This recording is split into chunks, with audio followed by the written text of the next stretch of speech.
نحمده ونصلي على رسوله الكريم أما بعد فأعوذ بالله من الشيطان الرجيم بسم الله الرحمن الرحيم ولا تهنوا ولا تحزنوا وأنتم الأعلون إن كنتم مؤمنين صدق الله العظيم. علم دوست علماء دین اور سامعین کرام، آج میں آپ حضرات کے سامنے حالات حاضرہ کے پیش نظر ہندوستانی مسلمانوں کے ذلت و پستی کے اسباب اور قرآن و حدیث کی روشنی میں اس کے اہم ترین موضوع پر گفتگو کرنا چاہتا ہوں، لیکن میری یہ جرأت نہیں کہ آپ جیسے مقتدائے قوم و ملت کے روبرو گفتگو کر سکوں. پھر بھی یہ امیر و فقیر بندہ کچھ جرأت گفتار کی جسارت کرنے جا رہا ہے، اس دعا کے ساتھ کہ یا رب یہ التجا ہے کرم تو اگر کرے، یا رب یہ التجا ہے کرم تو اگر کرے، وہ بات دے زباں پہ جو دل پر اثر کرے. تو آئیے اس موضوع کے تحت ہم اسباب و عوامل کو تلاش کریں جن کی وجہ سے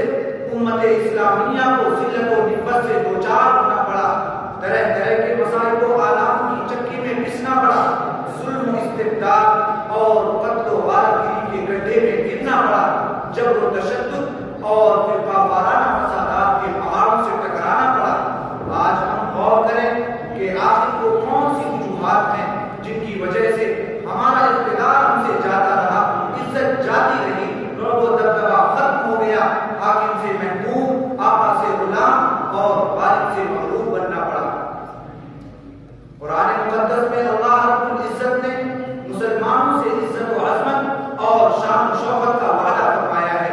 فرمایا وَلَا تَهِنُوا وَلَا تَحْزَنُوا وَأَنْتُمُ الْأَعْلَوْنَ إِن كُنتُم مُؤْمِنِينَ کہ اے مسلمانوں تم بس ہمت اور غمگین مت ہو، تم ہی سربلند اور کامیاب ہو، لیکن شرط یہ ہے کہ تم مومن کامل بنو. ایسے ضعیف ایمان مومن بننے سے کام نہیں چلے گا، بلکہ اپنے ایمان کو ہمالیہ پہاڑ کی طرح ٹھوس بنانا پڑے گا، اپنے ایمان کو سد سکندری جیسا پختہ بنانا پڑے گا. ایمان کی حلاوت و چاشنی اور مٹھاس اپنے اندر پیدا کرنی ہوگی، تب جا کر تمہیں عزت و شرافت کا تاج پہنایا جائے گا، عظمت و شوکت تم کو نصیب ہوگی اور زمانے میں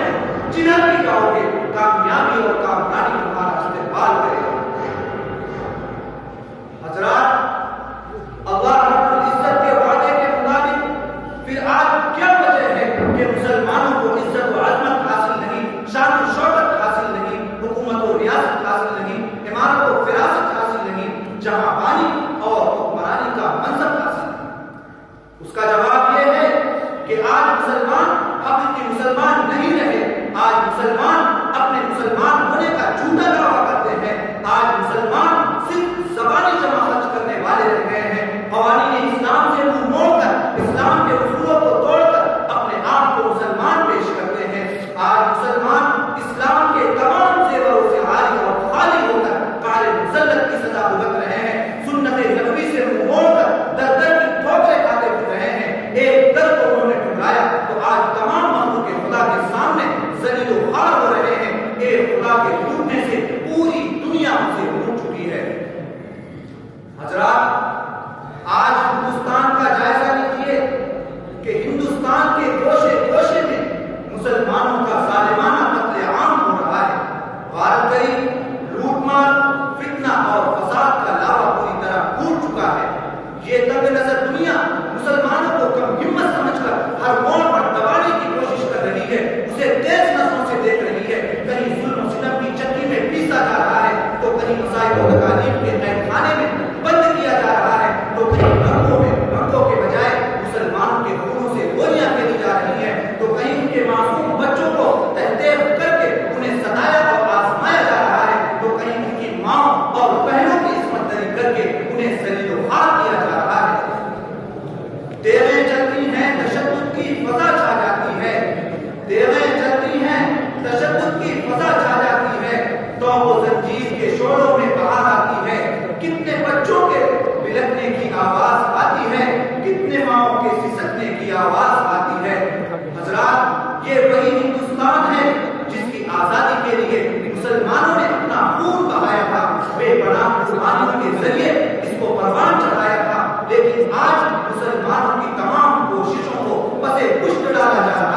اور ہر جگہ سے ہندی ہندو ہندوستان اللہ بھاگو پاکستان کے نعرے لگ رہے ہیں۔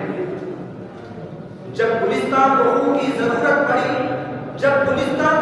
ضرورت پڑی سب سے پہلے ہماری ہی گردن کٹی، پھر بھی کہتے ہیں ہم سے یہ اہل چمن، یہ چمن ہے ہمارا نہیں۔ آج مسلمانوں کی نسل کشی ہو رہی ہے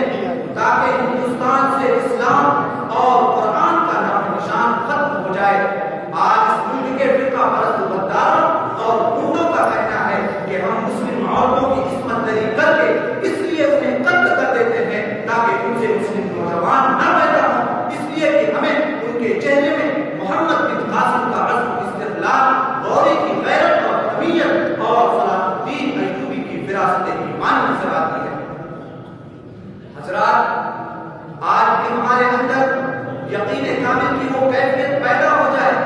ظاہر کے مسلمان نہیں بلکہ باطن اور اندرون قلب کو مسلمان بنا لے، تو خدا کی قسم ہم بھی چین کے قلعے میں لرزہ پیدا کر سکتے ہیں، امریکہ کے جنگلی کارخانے کو خاکستر کر سکتے ہیں، اور افریقہ کے جنگل سے شیر، چیتے، بھیڑیوں کو جلا وطن کر سکتے ہیں، اور اس ملک ہندوستان کو جنت نشان اور پورے گلزار بنا کر ڈرنے کی چوٹ پر یہ اعلان کر سکتے ہیں کہ بتوں کے شہر میں جا کر